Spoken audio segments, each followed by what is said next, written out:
इसलिए इस शरीर को, अंतर के शरीर को और बाहर के शरीर को पवित्र करने के लिए जीवन प्राप्त हुआ है। और पवित्र करने का रास्ता यही है, यज्ञो दानम तपस्यैव। ये 3 साधन है, यज्ञ है, दान है और तप है।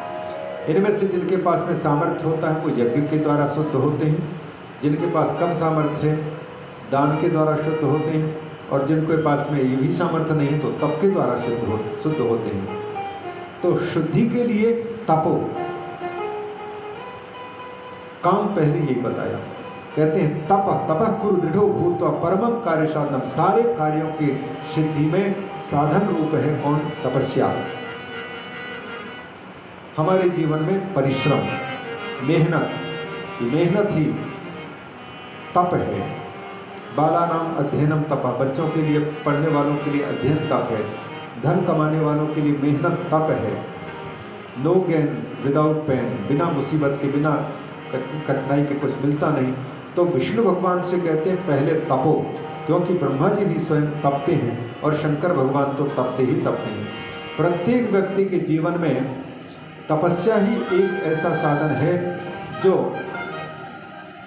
बिना किसी साधन, बिना किसी सामग्री के तपता है, उतना ही वो निखार उसमें आता है। और तपने का तात्पर्य ऐसा नहीं कि धूप में बैठ करके धूप को सहन करते रहो या ठंड को सहन करते रहो, बरसात को सहन कर दो।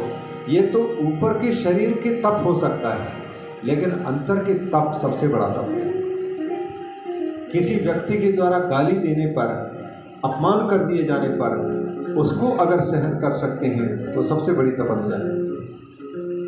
ईर्ष्या को सह पाना, क्रोध को सह पाना, लोभ को सह पाना, इनको सह लेना, ये सबसे बड़ी तपस्याएं हैं। और इनको जो जितना तपता है, इनको अपनाता है, उतना ही वो निखार उसमें होता है, आगे चल करके वही सुखी हो पाता है। अतः ऋषभ देव जी अपने पुत्रों से कहते हैं कि बेटा दिव्यम तपो तपः, दिव्य तप करो, जिससे क्या मिलेगा लाभ? सत्व की शुद्धि, अंतःकरण की शुद्धि होगी, और अंतःकरण की शुद्धि होने पर अनंत ब्रह्म सुख की प्राप्ति होगी। जो सुख हमको संसार की वस्तुओं से मिलता है, संसार के सुख क्षणिक होते हैं, ये तो छूट जाएंगे, लेकिन हमें वो सुख चाहिए जो सुख कभी छूटे नहीं। तो फिर उसके लिए केवल अंतर को शुद्ध करना है, अंतःकरण की शुद्धि चाहिए। तो उनको तप करने के लिए प्रेरित करते हैं। भगवान अच्युत विष्णु भगवान शंकर जी को प्रणाम करके वहीं पर लोक सहित वो अंतर्धान हो जाते हैं और 12,000 वर्षों तक तपस्या करते हैं। इसके बाद फिर संशयम आपन्न चिंतितम हृदय सादरम मयाद्य किम प्रकर्तव्यम विष्णु शिवम स्मरण। शंकर जी को स्मरण करके उस दिन 12,000 वर्षों तक तपस्या करने के पश्चात विष्णु को विचार आया कि अब मैं क्या करूं। तो भगवान शंकर ने अंतर में प्रेरित करना था उनको, उसके पहले आकाशवाणी हुई, तपः पुनः प्रकर्तव्यम संशयस्य अवनुत्तये। मैं क्या करूं, इस बात को जानना है तो फिर और तप करो। तो वो पुनः बहुत समय तक तप करने में लग गए, और उसी समय पर उन्हीं भगवान विष्णु के तप करते समय शरीर से पसीना निकला, बूंद शरीर से निकला। इसलिए सृष्टि में महाकवि कालिदास हो, चाहे फिर ये पुराण हो, जल को पहली सृष्टि मानते हैं, या सृष्टिराद्या। ये जल है, उस जो जल निकला उस जल में ही फिर वह विष्णु भगवान उसी पर शयन किया। जल का एक नाम है, नर से निकलने के कारण नार कहलाता है, और नार में रहने के कारण भगवान का नाम पड़ता है नारायण, उसमें वो शयन करते हैं। तो ब्रह्मा जी ये सब बातें सुना रहे हैं, और इसके बाद फिर तत्वों की उत्पत्ति का क्रम दिखाते हैं। सबसे पहले प्रकृति से महातत्व जो पहले बता चुके हैं उनकी उत्पत्ति, और फिर शिव इच्छा से यह एक पिंड का रूप धारण किया, और बहुत समय तक, क्योंकि ये जड़ प्रकृति की रचना है, ये जितना शरीर बना है, पिंड जो तैयार हो रहा है, रज से और तेज से जो बनकर के पिंड कलल आदि बनता है, वह पहले अचेतन अवस्था में पड़ा रहता है। वैसे ही यहाँ पर जो पिंड में होता है वही ब्रह्मांड में हो रहा है। बहुत समय तक वो अचेतन पड़ा रहा, जल में ही पड़ा रहा। ब्रह्मा जी सोचते रहे कि क्या करना चाहिए। नारायण तो शहर में चले जा चुके थे। अचानक फिर उन्हीं नारायण की नाभि से कमल प्रकट हुआ।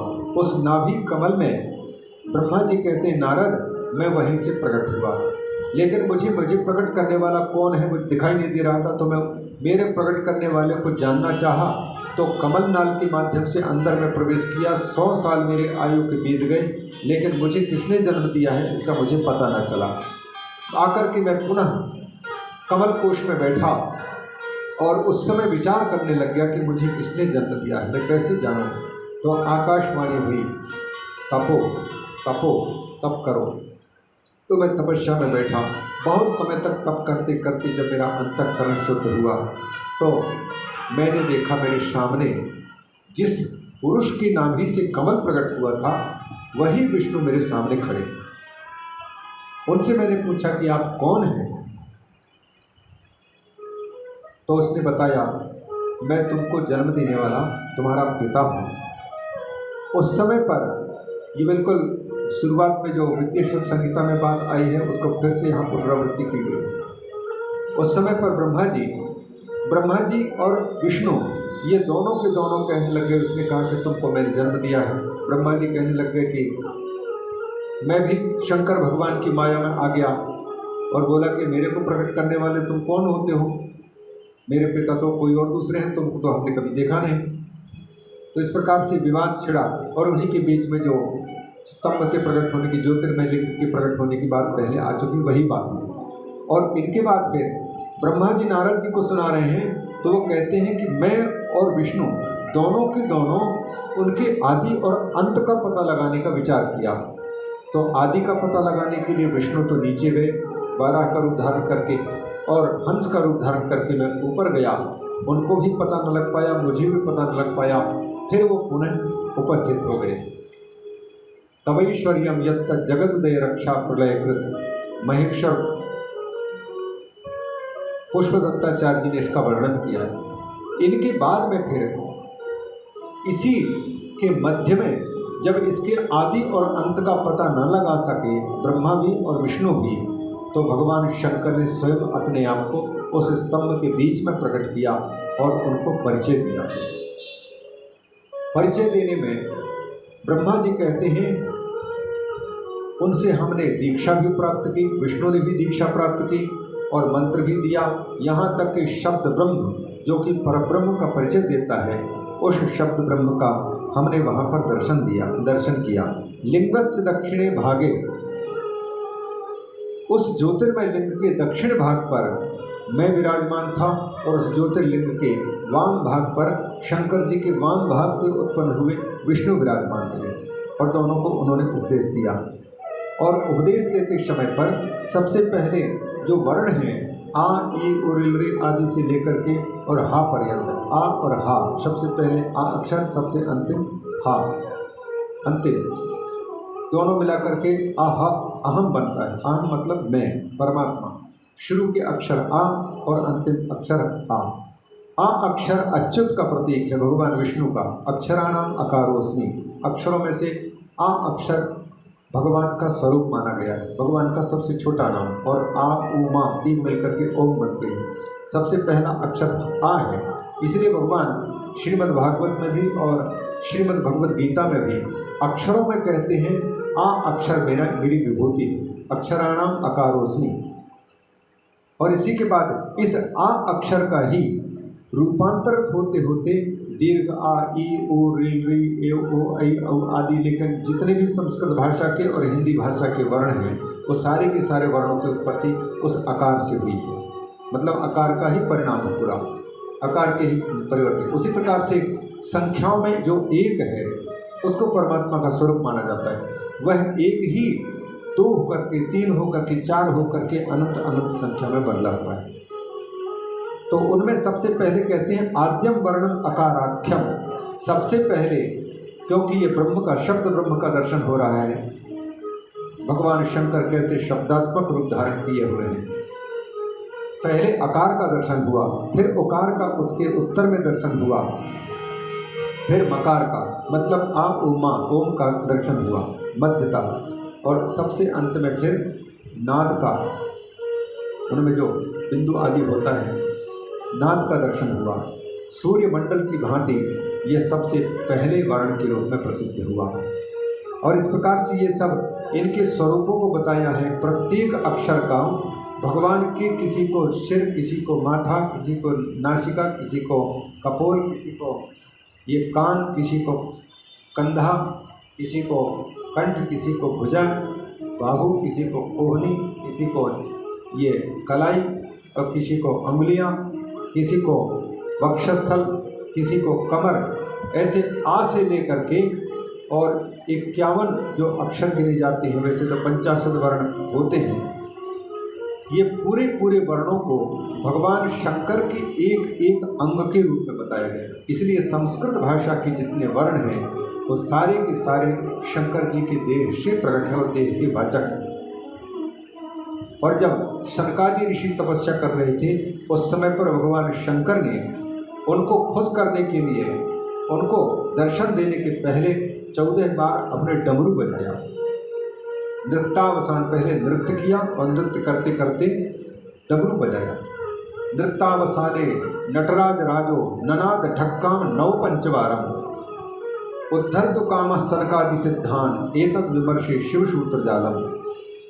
शंकर भगवान सनकादि ऋषियों को उद्धार की बात बताने के लिए वहाँ पर डमरू बजाए, नृत्य किए और उस डमरू से 14 ध्वनियाँ प्रकट हुई। 14 ध्वनियों में ये सारे के सारे संस्कृत और हिंदी वर्णमाला के पूरे अक्षर केवल 14 सूत्र में आ गए। आ इ उण रिल रिट ए ओम ऐ औज है वरट लन यमगणनम झवै घटदस जबगटदस खप छटत चटतव कपय शशर हल, ये 14 सूत्र हैं। 14 बार बजाया और उन्हीं के साथ में नृत्य किया। महर्षि पाणिनि साधना आराधना कर रहे थे। भगवत प्रेरणा से उन डमरू के 14 बार बजने से जो ध्वनि निकली, उस ध्वनि के अनुसार उन्होंने पूरे इन वर्णमाला के अक्षरों को बता दिया, 14 सूत्र में बांट दिया। तो ये पूरे के पूरे 14 संस्कृत भाषा के जितने भी वर्ण हैं ये भगवान शंकर के एक एक अंग हैं, एक एक। इसलिए प्रत्येक वर्ण बीज है मंत्र के। मंत्र जो होता है जैसे नमः शिवाय, बीज में प्रणव बीज लगा हुआ है ओम। किसी भी मंत्र को पक्का मंत्र तब कहा जाता है जब किसी बीज के साथ, क्लीं कृष्णाय नमः, क्लीं बीज है कृष्ण का, क्रीम बीज है काली का, उसी प्रकार से ऐं बीज है सरस्वती का, ऐं सरस्वती नमः। श्रीं ह्रीं श्रीं भगवती लक्ष्मी जी का श्रीं बीज है। ह्रीं बीज है महामाया भगवती का, जो समस्त विद्याओं को देने वाली और साथ ही साथ में धन से परिपूर्ण करने वाला बीज है। तो ये बीज से युक्त होते हैं। बीज उनका सूक्ष्म शरीर होता है और जो बाद में जो नाम आता है जैसे श्रीं ह्रीं श्रीं कमले कमलालय प्रसीद प्रसीद श्रीं ह्रीं श्रीं ओम महालक्ष्मी नमः। तो ये जो श्रीं ह्रीं श्रीं ये बीज है और बीच में जो है उसका स्थूल रूप है। तो इन सारे वर्णों के, सारे मंत्रों की उत्पत्ति के उद्भव स्थान भगवान शंकर हैं और इनके एक एक वर्ण। अतः कोई भी अक्षर मुख से निकलने वाला संस्कृत भाषा का यह मंत्र है। मंत्र का मतलब है जिसको बार बार हम दोहराएं, जिसका बार बार हम मनन चिंतन करें तो मननात् त्रायते, मनन करने से जो हमको त्राण के, रक्षा के उपाय दिखाए, बुद्धि को शुद्ध करता जाए, रिफाइनिंग का काम करे, उसको कहते हैं मंत्र। और वर्णों में से कोई भी एक अक्षर ऐसा नहीं है जो मंत्र नहीं हो, लेकिन बस इतना है कि उनको मंत्र के रूप में पहचानने वाले ऋषि अत्यंत दुर्लभ हैं। अमंत्रम अक्षरम नास्ति, नास्ति मूलम अनौषधम, अयोग्य पुरुषो नास्ति, योजकस्तत्र दुर्लभ। 3 चीजें। एक तो अक्षर है, कोई भी ऐसा अक्षर नहीं है जो मंत्र का काम ना करता हो। जब आप किसी को गाली देते हैं, बताइए कौन सा मंत्र का प्रयोग कर रहे हैं, लेकिन फिर भी उस गाली का असर व्यक्ति के ऊपर में पड़ता है कि नहीं पड़ता।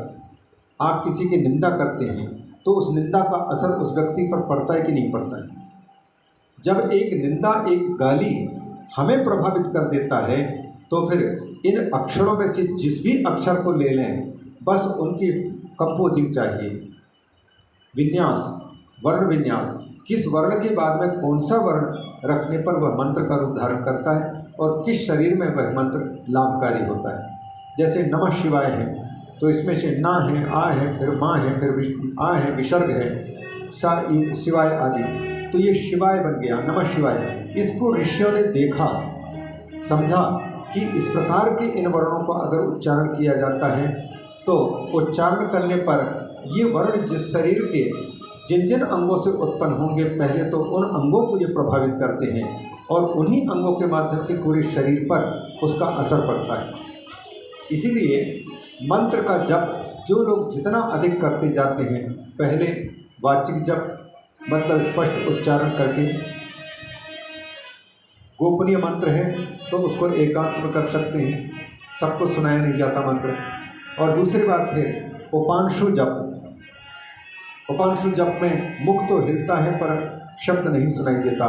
फिर तीसरा है मानसिक जप। इन तीनों प्रकार के जप को जो करते हैं, जिस वर्ण को, जिस शब्द को दोहराते हैं, नमः शिवाय, नमः शिवाय, ओम नमः शिवाय, हमें तो पता नहीं लग पा रहा है कि ये कौन कौन अंगों को स्पर्श कर रहे हैं। शा कहने पर तालु प्रभावित हो रहा है, ई कहने पर पुनः तालु भाग प्रभावित हो रहा है, उसी प्रकार से वाक कहने पर यह ओष्ठ प्रभावित हो रहा है और दांत प्रभावित हो रहे हैं, और आ कहने से कंठ प्रभावित होता है।